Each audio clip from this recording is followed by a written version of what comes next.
귀한 찬양 감사를 드립니다. 옆에 계신 분들, 뒤에 계신 분들 보면서 아유, 이 무더위에도 이렇게 오셔서 감사합니다. 한번 인사를 좀 하겠습니다. 이 무더위에도 오셔서 감사를 드립니다. 아주 특별한 여름을 우리가 보내고 있습니다.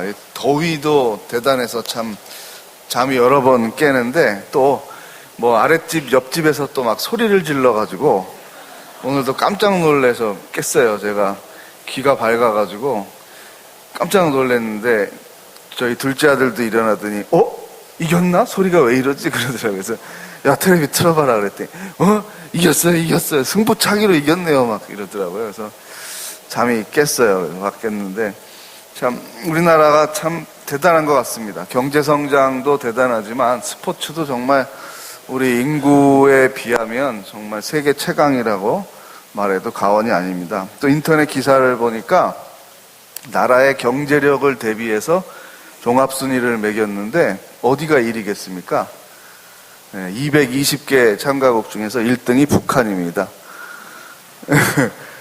GDP 대비 1등이 북한이고 또 인구 대비하면 우리가 최상위권에 속해 있습니다. 그래서 통일이 되면 그런 생각을 했습니다. 통일이 되면 종합 1등이 우리나라구나 이런 생각을 해봤습니다. 그래서 뭐든지 잘하는 우리 민족, 많은 달란트를 주신 하나님께 감사하는 이 여름입니다. 건강관리들 잘 하시고 또 주무시다가 새벽에 잠이 깨면 올림픽만 보지 마시고 새벽에 교회로 오셔서 새벽 기도도 하시고 그러면 좋겠습니다. 오늘 하나님의 말씀은 교회에 관한 말씀 세 번째죠. 에베소서 3장 하나님의 사랑에 대한, 교회에 있어야 할 것 사랑을 중심으로 하나님께서 무엇을 우리 교회에게 주시고자 했는지 또 주시고 계신지를 살펴보는 말씀들입니다. 숙제를 항상 내줬죠. 그래서 그 예습복습이 어렵다라는 거 부모들이 한번 실천해봐라 제가 숙제를 내드렸죠. 자, 그럼 에베소서 오늘이 3장 할 차례니까 여러분들은 2장을 읽으셨어야 되고 오늘 3장을 읽으셔서 오셨어야 돼요. 그게 우리가 늘 아이들한테 말하는 교과서 중심으로 예습복습 하면 가외 안 하고도 명문대 간다. 그 말이죠. 네. 손 들어보라 그러면 또 창피할 수 있으니까요. 마음속으로 해보세요. 에베소서 2장과 3장을 읽으셨나요? 잘 잊어버리죠. 잘 잊어버리게 됩니다. 다음에 오실 때는 어디를 읽어오시면 되겠습니까? 네, 3장하고 4장을 읽어보면 예습과 복습이 됩니다. 자, 오늘 중심 단어는 사랑입니다. 초대교회의 가장 중요한 지도자였던 사도 바울이 감옥에 갇혔습니다. 위기를 맞이한 것이죠. 지도자가 많지 않았습니다. 베드로를 비롯한 예수님의 사역을 경험했던 제자들, 그리고 속속 순교해서 죽게 됩니다. 또 예수님을 직접 만나지 못했지만 그리스도의 충만한 영으로 변화된 바울은 매우 특별한 제자입니다. 바울은 매우 논리적인 사람이고 글을 잘 쓰는 사람입니다. 그래서 초대교회의 이 교리를 형성하게 되는데 아주 밑바탕이 된 것이 바로 이 바울 서신이죠. 바울이 쓴 편지죠. 서신이라는 게 편지 아닙니까? 오늘 이 바울의 편지의 그 위대성에 대해서 좀 말씀을 드리고 싶은데요. 이 바울은 전 세계의 그 초베스트셀러 편지를 쓴 분이죠. 여러분 생각해 보세요. 내가 몇 년 전에 받은 편지를 지금 기억하고 있나? 40년 전에 받은 연애 편지 보관하고 계신 분 있으세요? 큰일 나죠? 또 배우자 것이 아닌 걸 보관하면 좀 어려움이 생기죠? 근데 여러분 혹시 우리 뭐 10대 조상분이 나에게 나중에 몇백 년 뒤에 올 후손들을 위해서 쓴 편지를 가지고 계신 분 있습니까? 한 500년 전에 몇 대 할아버지가 나중에 한참 뒤에 태어날 손자 손녀들을 위해서 쓰신 편지를 가지고 계신 분이 있습니까? 어렵죠. 몇백 년 된 편지를 가지고 있다는 거, 나를 향해서 보낸 편지를 가지고 있다는 것은 불가능한 일입니다. 에베소서는 몇 년 전에 쓰여졌습니까? 대략 2000년 전에 쓰여졌습니다. 우리나라의 말로 쓰여진 것이 아닙니다. 여러분 생각해 보십시오. 다른 나라의 말로 다른 나라 사람이 다른 사람들에게 쓴 편지입니다. 근데 그것이 2000년의 시공간을 넘어서 우리에게 전달이 되고 우리 언어로 번역이 돼서 애송이 되고 있다는 건 뭔가 좀 이상하지 않습니까? 그러니까 어떤 위대한 문학 작가의 작품이기 때문에 그럴까요? 아니면 대단한 그 당시에 그 세력을 가지고 있었던 황제의 어떤 서신이기 때문에 그럴까요? 그것도 아니거든요. 대문호도 아니고 황제의 편지도 아닙니다. 가장 돈이 많았던 사람의 교훈도 아닙니다. 감옥에 갇힌 한 죄수의 편지입니다. 그런데 그 편지가 살아남아서 전 세계에서 가장 많은 사람들이 읽는 편지가 되었고, 그것이 우리를 향한, 그리고 나를 향한 편지였다라는 것은 하나님이 살아계시다는 내적인 증거입니다.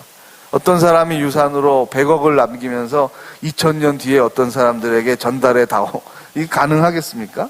불가능합니다. 아무리 돈과 권력을 가졌어도 이 교훈을 몇천 년 뒤에 누구에게, 그것도 아무 상관이 없는 극동아시아에 있는, 동쪽에서 제일 서양과 멀리 떨어져 있는 대한민국 사람들이 이 편지를 읽게 해라. 그런 유훈을 누가 남길 수 있겠습니까? 하나님의 개입하심을 여러분 느낄 수 있어야 됩니다. 바울이 위대한 인격과 능력을, 의지를 가지고 있었지만 그의 배후에는 더 놀라운 하나님의 충만한 영이 있었습니다. 그리스도의 생각과 마음을 품은 성령 충만이 있었기 때문에 바울은 갇힌 자다운 삶이 아니라 자유한 삶을 살았습니다. 오히려 감옥 바깥에서 근심하고 걱정하는 에베소 성도들을 향해서 이 놀라운 편지를 쓰게 되었습니다. 바울의 편지는 바울의 편지 이상입니다. 하나님의 편지입니다. 바울의 마음의 감동을 통하여 하나님께서 인간의 언어로 우리에게 편지를 보내신 것입니다. 그러므로 이런 표현을 합니다. 아마 바울은 이 기도하는 가운데에 이 말의 의미를 정확히는 몰랐을 것 같습니다. 파사파트리아라는 말을 성령의 감동으로 하게 되는데 이 말은 놀라운 말입니다. 파사는 모든이라는 뜻이고요. 이 파트리아라는 말은 파테르가 아버지거든요. 파테르에서 영어의 파더가 나온 거죠. 하나님을 부를 때 파테르라고 불렀는데 그 하나님에게 속한 사람들을 가르칠 때에 파트리아라고 불렀습니다. 근데 그 앞에 단어가, 형용사가 무엇인가 하면 파사예요. 모든이에요. 모든. 에베소 교인들이 아니라 모든 하나님의 가족들에게, 하나님의 몸을 이루고 있는 교회를 위해서 내가 지금 기도를 하게 됩니다. 이 기도는 무엇인가 하면 교회에 있어야 할 것을 있게 해달라고 기도하는 기도입니다. 내가 하나님께 빕니다. 그걸 편지로 쓰고 있습니다. 참 놀라운 일이죠. 감옥에 갇혀 있으면 실망하게 되고 절망하게 되고, 더군다나 나쁜 짓을 한 것이 아닌데 사람을 살리는 복음을 전하다가 감옥에 갇히게 됐고, 단지 갇힌 것이 아니라 처형당하게 될 위기에 있는 것입니다. 권력이 있는 사람들이 권하는 것이 아닙니다. 그리스도의 복음을 전해라, 전도 많이 하면 상을 준다, 그런 시대가 아닙니다. 예수의 옛자도 외치지 못하게 하던 그 시기입니다. 그때 사도 바울이 무슨 소망을 가지고 이런 놀라운 편지를 쓰겠습니까? 바울의 배후에 있는 하나님의 영을 느끼실 수 있어야 합니다. 바울은 갇혀 있으나 영이 자유함으로 교회에 용기를 주는, 사랑을 심어주는 편지를 썼습니다. 바울은 교회에 있어야 할 것을 하나님께 간구하고 있는데, 첫 번째 속사람의 능력을 간구하고 있습니다. 이 속사람이 바로 우리의 마음밭이라고 말하는 영입니다.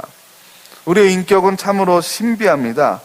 영양이 들어가야 생명이 유지되는 가운데 마음이 어디에 있느냐라고 설명할 수 없지만, 모든 사람들이, 아니 종교를 믿지 않는 사람들도 마음이라는 단어를 사용합니다. 그럼 마음이 어디 있습니까? 과학적으로 마음의 위치는 어디입니까? 그 아무도 답변을 못합니다. 신기하죠? 사람에겐 마음이 있습니다. 생각하는 능력이 있고 의지의 능력이 있고 정서적인 능력이 있는데, 그것을 통합한 것을 우리가 마음이라고 하고, 그 마음은 영과 직결이 되어 있는 것입니다. 우리가 체감을 잘 못하니까, 영이 눈에 보이지 않고 하니까 그렇게 하는데, 사실 영과 마음은 붙어 있는 것이죠. 이 속사람, 우리의 마음을 강하게 하는 것이 필요합니다. 왜냐하면 우리의 자연적인 사람은 무엇에 집니까? 상황에 집니다. 여건에 집니다. 네. 판단이 쓰잖아요. 경험. 이거 어렵겠다. 비가 안 오겠다. 이거 농사가 안 되겠다. 회사가 기울었다. 안 되겠다. 질병이 깊어졌다. 금방 판단이 쓰지 않습니까? 그럼 그 판단에 우리는 질 수밖에 없습니다. 그걸 거스르는 능력은 대단한 힘입니다. 우리에게서 나올 수 없는 것입니다. 여러분 생각해 보십시오. 예수님을 따라다니던 제자들, 예수님이 무력하게 돌아가시고 도망갔습니다. 여러분 이걸 인간적으로 판단해 보십시오. 이 종교가 살아남겠습니까? 100년 뒤에 생존하겠습니까? 2000년 뒤에 그 발흥한 지역에서 살아남는 거 문제가 아니라 다른 나라까지 전파가 되겠습니까? 인간적인 판단을 해보십시오. 불가능한 겁니다. 역사에 기독교라는 것은 존재할 수가 없는 것이죠. 황제가 권면한 것도 아니고 오히려 박해를 했는데. 그런데 그 11명이 남겨졌는데 부활하신 예수 그리스도의 영을 충만하게 받은 제자들로 인해서 이렇게 2000년을 넘어서 거의 모든 나라의 언어로 성경 말씀이 번역되면서 교회가 세워지고 있습니다. 속사람이 강건케 된 초대교회의 성도들이 상황에 지지 않고 참된 자유를 실현했기 때문입니다. 자유라는 것은 참 놀라운 것입니다. 사실 목숨이 보존이 돼야 자유가 있는 것 아닙니까? 그럼에도 불구하고 진정한 자유는 그 목숨의 위협까지도 넘어서는 것이 자유입니다. 하나님은 그러한 자유를, 속사람을 강건케 함으로 내가 정말 가치 있다, 내가 정말 이것이 진리다라는 것을 죽음의 위협에도 불구하고 선택할 수 있는 자유를 주셨어요. 그것이 속사람의 능력입니다. 여러분, 스테반이 자유한 가운데에 삶을 살았고 생을 마감했습니다. 돌에 맞아 죽는 것은 인간을 너무나 굴욕적으로 고통스럽게 하는 비참한 최후입니다. 그럼에도 불구하고 스테반의 죽는 모습은 추하다, 비굴하다 느껴지지 않습니다. 전율이 느껴집니다. 사람이 할 수 없다. 어떤 한 사람이 아무리 가정교육을 잘 받았어도, 아무리 의지의 훈련을 잘했어도 돌에 맞아 죽는 가운데서 차분하게 저 사람들을 용서해 주옵소서, 저 사람들이 자신의 하는 일을 모릅니다, 이렇게 기도할 수 있습니까? 이건 불가능한 일입니다. 이 자유의 능력이 어디서 나오는 것입니까? 그리스도의 충만한 영으로부터 비롯되는 것입니다. 속사람이 강건하게 되는 겁니다. 그래서 다 공통점이 있죠. 순교하게 되는 분들이 다 자신을 고문하고 괴롭히는 사람을 위해서 중보기도를 한다는 겁니다. 보통은 어떻게 했습니까? 우리 전설의 고향 옛날에 나온 거 뭡니까? 다 귀신이 나와서 뭐 하는 거죠? 사또 원수를 갚아 주옵소서. 죽어도 한이 서려가지고 죽은 다음에도 내가 내 왼수를 갚겠다. 이게 사람들의 마음 아닙니까? 이런 마음을 뛰어넘는 것이 그리스도의 마음입니다.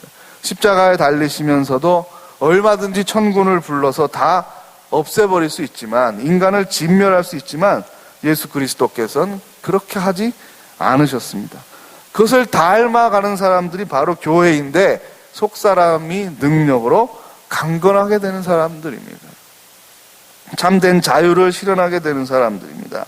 공동체를 세우고 연약하고 절망 가운데 있는 사람들에게 위로와 용기를 줘서 이것은 정말 사람이 할 수 없는 일이었는데 되었다라는 간증을 하면서 하나님께 영광을 돌리는 사람들입니다. 이것이 교회에 있어야 할 것이라고 바울은 기도하고 있습니다. 두 번째, 사랑을 간구하고 있는데요. 하나님의 가족인 교회의 두 번째 특징이 사랑입니다. 너희가 사랑 가운데서 뿌리가 박히고 터가 굳어져서 그랬는데, 이것은 두 개의 비유를 통해서 하나님이 사도 바울이 사랑을 설명하고 있습니다. 첫 번째가 식물의 비유죠. 식물은 유기체적인 생명의 어떤 표본이 될 수 있는, 우리 눈에 잘 보이는 뿌리가 있고 기둥이 있고 가지가 있고 열매가 맺는 것을 잘 볼 수 있는 그런 생명이죠. 사랑 안에 뿌리를 내리고 그 자양분을 먹고 자라는 나무는 선한 열매를 맺는다는 것입니다. 하나님의 사랑과 맞닿아 있는 우리 교회는 하나님의 성품을 닮아가는 가운데 하나님께서 목적을 두신 선한 열매들을 맺어갑니다. 그것이 있게 해달라고 지금 바울은 기도를 하고 있습니다. 또 하나가 바로 터가 굳어져서라는 건축물의 비유입니다. 우리는 하나님의 사랑이라는 반석 위에 우리의 교회를 지어 가야 합니다. 우리의 노력과 의지와 정성도 필요하지만 기초 공사가 되는 것은 하나님의 사랑이어야 한다는 것을 늘 기억을 해야 합니다. 건물을 잘 짓게 되면 사람들이 더위와 추위를 피합니다. 비를 피합니다. 쉴 수 있습니다. 창조적인 일들을 할 수 있습니다. 사람이 건축의 기술을 하나님으로부터 부여받았다는 것, 이거 참 놀라운 일입니다. 저는 음악의 오케스트라가 조율을 하는 거를 보고 중학교 때 친구들하고 하나님이 계신가 그걸 막 철학적으로 신학적으로 논쟁을 해서 하는 싸움을 그치고 그냥 직관적으로 느꼈습니다.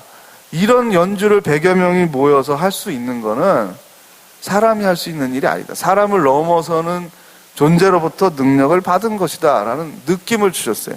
마찬가지로 또 잘하면서 제가 무슨 느낌을 받았냐면 빌딩, 아파트를 저는 이렇게 오래 쳐다봅니다. 쳐다보면서 여러분들은 되게, 저도 뭐 마찬가지지만 저거 한 채 샀으면 돈이 얼만데 이런 생각을 하게 되지만 그 속에 있는 그 원리와 이 창작물을 한번 생각해 보십시오. 다른 피조물에게, 여러분 집에서 기르는 강아지나 뭐 식물, 난이나 고양이에게 한번 설명을 해봐 주세요. 이 건물에 대해서. 이 건물이 25층짜리인데 25층에도 엘리베이터가 간다. 사람이 걸어가지 않고 전기로 우리를 이동시켜가지고 집에 갈 수 있게 하는 거다. 우리 집에 들어가면 밤에도 전기 스위치를 누르면 불이 들어온단다. 지금 몹시 덥지? 좀 시원해지지 않았냐? 이게 에어컨이라는 거다. 아무리 설명을 해봐도 다른 피조물은 이해할 수가 없을 것입니다. 이것은 하나님께서 우리에게 주신 지혜입니다. 자연에 그냥 지고 수명을 다하지 못하는 것을 안타까워하셔서 우리에게 질병을 이길 수 있는 의학의 기술도 주시고 문명을 건설할 수 있는 건축의 기술도 주신 것입니다. 100층짜리 빌딩에도 불이 들어오고 물이 내려간다는 거, 물이 올라온다는 거. 여러분 이것을 어디 강아지에게, 다른 짐승들에게 설명을 할 수 있습니까? 불가능한 겁니다. 하나님의 창조의 능력이 우리 안에 심어져서 그것이 개발될 때 이런 놀라운 일들을 하게 됩니다. 그것이 건축물입니다. 근데 기초공사가 얼마나 중요합니까? 기초를 잘못 놨게 되고 그 철근을 다 빼서 먹어가지고 경제적인 실리를 당장은 찾으면 좋지만 어떻게 됩니까? 그것이 10년, 20년, 30년, 50년 뒤에는 무너져서 수많은 사람들이 생명을 잃게 됩니다. 건축을 잘못하면 사람이 죽습니다. 그만큼 중요한 것입니다. 세 번째, 교회에 있어야 할 것, 지식에 넘치는 것, 지식에 넘치는 것, 풍부한 것, 충만한 지식, 부요함을 말하고 있습니다. 하나님의 가족들에게, 하나님의 몸을 이루고 있는 교회에게 하나님은 계시의 비밀을 닫지 않고 여셨습니다. 이것이 중요합니다. 하나님이 작정하고 닫으시면 우리가 아무리 성경 공부를 해도, 아무리 설교를 열심히 준비하고 들어도 하나님 마음 알 수가 없습니다. 하나님 마음이 우리가 잘 알면 좋겠다, 잘 알 수 있도록 도와주겠다라고 작정하셨기 때문에 가능한 겁니다. 그렇지 않으면 불가능합니다. 이 지식은 참으로 놀라운 것이죠. 건축물을 만드는 지식이 있고 예술을 만들어내는 지식과 감성이 있고 컴퓨터를 만들어내는 지식이 있습니다. 이 모든 것들이 다 하나님 우리에게 주신 귀중한 것들입니다.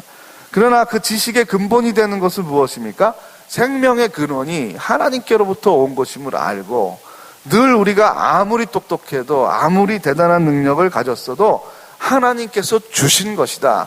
나에게 주신 이는 더 큰 능력과 지혜를 가지고 계시다. 그분께서 나를 사랑하심으로 이것을 주셨다라는 것을 인정하고 감사하는 것입니다.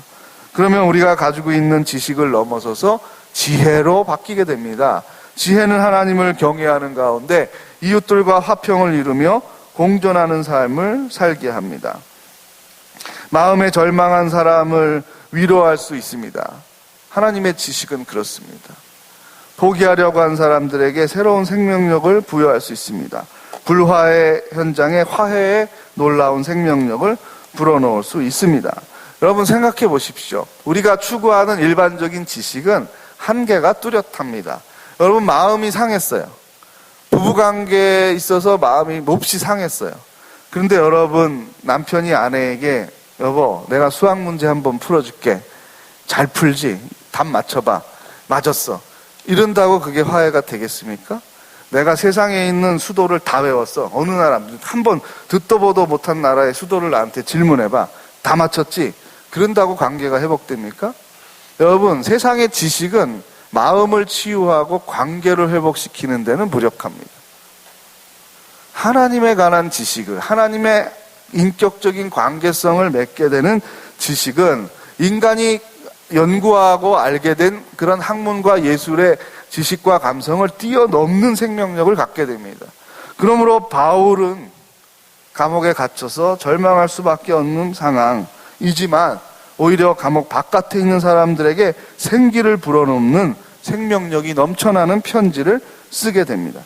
교회에게 주신 네 번째, 교회를 위해 사도 바울께서 간구한 네 번째가 바로 충만입니다. 충만.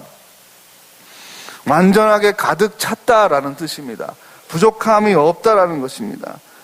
이것은 또 종종 오해를 가져올 수 있습니다. 성령 충만은 하나님의 복이 나한테 임해가지고 내가 정말 자랑거리가 많아졌다, 좋다 이렇게만 생각하시면 안 됩니다. 늘 충만은 관계성의 질도 생각해야 됩니다. 양이 아닙니다. 내가 받은 복의 개수를 의미하는 것이 아니라 하나님과 나와의 관계가 친밀한 가운데 경외함이 이루어지고 있다는 것의 고백입니다.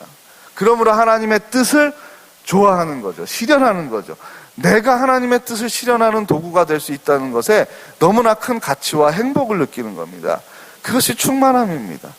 하나님과 나와의 충만함은 이웃과 이웃의 충만함으로 연결이 됩니다. 단절이 되지 않습니다. 십자가는 늘 그래서 크로스라고 말합니다. 하나님과 사람 사이의 화해, 인간과 인간 사이의 화해, 하나님과 사람 사이의 친밀함, 사람과 사람 사이의 친밀함, 하나님 우리에게 주시는 사랑의 공급함, 받아서 이웃을 사랑하고 섬기는 것. 이게 십자가의 의미입니다. 그렇죠? 어떤 분이 나는 너무 성령 충만으로 은혜를 너무 받아서 하나님하고는 너무 친한데 사람은 내가 너무 미워해.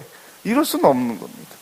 내가 너무 요즘에 너무 기도도 잘 되고 성경 말씀이 너무 꿀보다 달지만 우리 남편은 내가 너무 싫어해. 우리 아내는 너무 싫어해. 이것은 불가능하다는 겁니다. 위선이라는 겁니다. 거짓이라는 겁니다.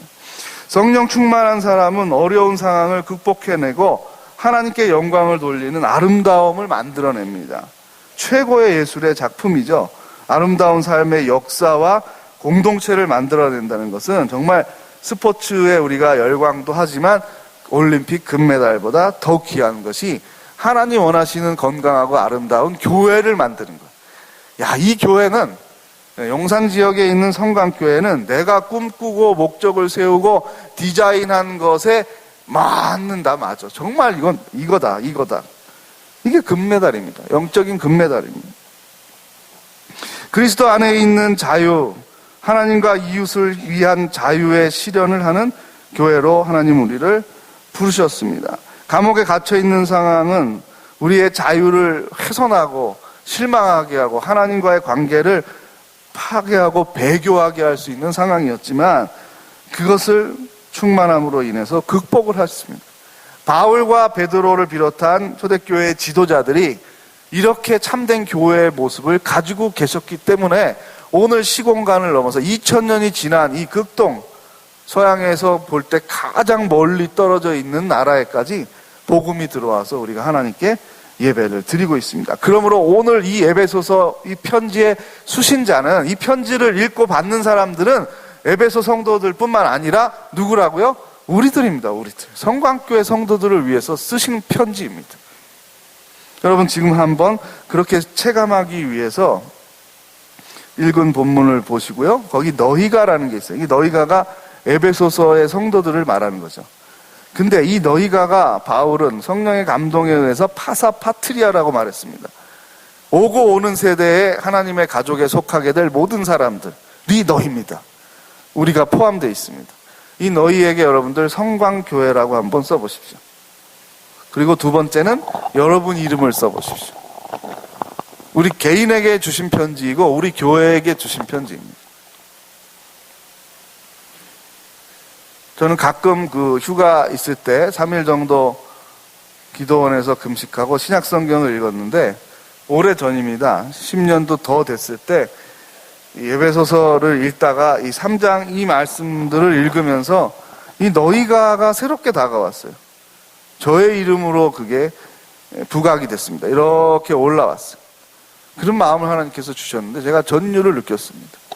그리고 이건 하나님이 살아계신 내적 증거구나. 에베소서를 읽으면서 하나님의 그 능력과 지혜의 느낌을 얻었습니다. 그래서 제가 이거의 100분의 1만 내가 흉내낼 수 있어도 젊은이들에게 편지를 내가 이 마음밭을 가지고 쓰면 내가 문학성이 없는 사람일지라도 뭔가 감동을 줄 수 있겠다. 그래서 제가 한 달에 하나씩 편지를 썼습니다.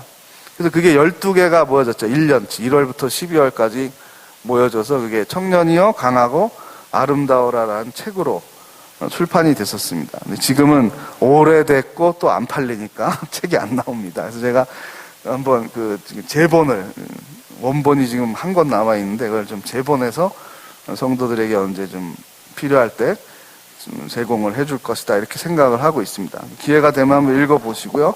그게 무엇인가 하면 바울께서 이 상황을 이겨내면서 위로와 감동의 편지를 쓰시고 그 편지를 읽었던 초대교회 교인들이 이것을 보존하고 돌려가면서 읽고 감동을 얻어서 신앙을 지켜서 그 다음 세대로 넘겨준 거 아닙니까? 이 편지를 보관하고 이 신앙의 유산을 받아서 넘겼기 때문에 대한민국에까지 이 복음이 들어온 것 아닙니까? 성광교회를 향하신 하나님. 사도 바울의 아이디어 속에는 없었지만 성령의 생각 속에는, 계획 속에는 한반도가, 한민족이 들어있었습니다. 여러분 한번 지금 읽어보십시오. 너희가라는 데를 지금 우리가 읽은 본문을 이제 19절까지, 14절에서 19절까지를 읽으실 텐데요. 너희가를 성광교회로 해서 한번 읽어보시기 바랍니다. 시작.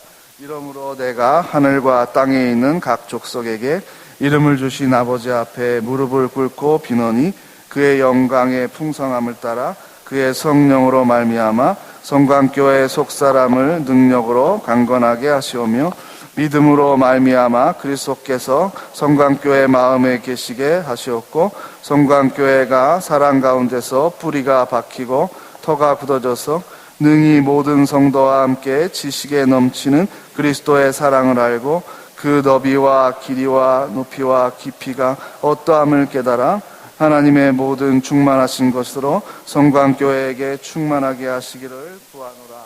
아멘. 그리고 여러분 이름 쓰셨죠? 여러분 오늘 주무시기 전에 여러분에게 편지를 써보십시오. 보내는 사람이 누굽니까? 2000년 전 사도 바울이죠. 수신자? 여러분 이름을 쓰세요.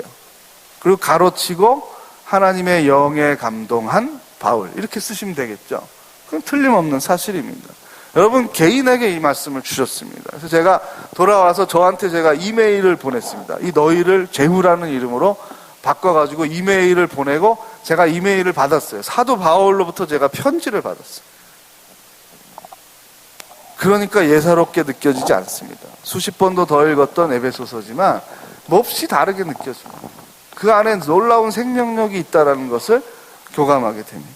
사람을 변화시키는 능력이 이 안에 들어있습니다. 이것이 성광교회에 임하기를 간구하면서 여러분 중보기도를 해주시기 바랍니다. 여러분 가족들과 성광교우들이 이러한 교회의 참된 모습을 가질 수 있도록 기도를 해주시면 감사하겠습니다. 우리 찬양 올려드리겠습니다.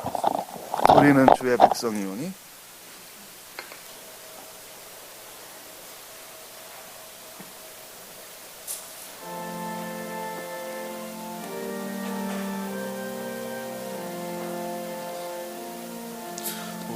우리는 주의 백성이오니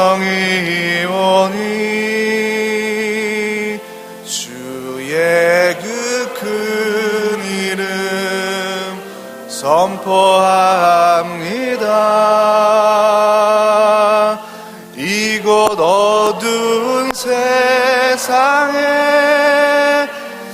주로 부르셨네. 주의 얼굴 구할 때 역사하소서. 교회를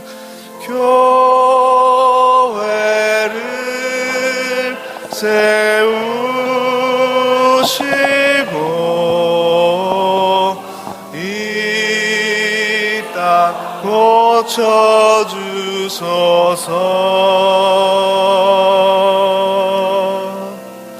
주님 나라 임하시고 주 뜻 이루어지다.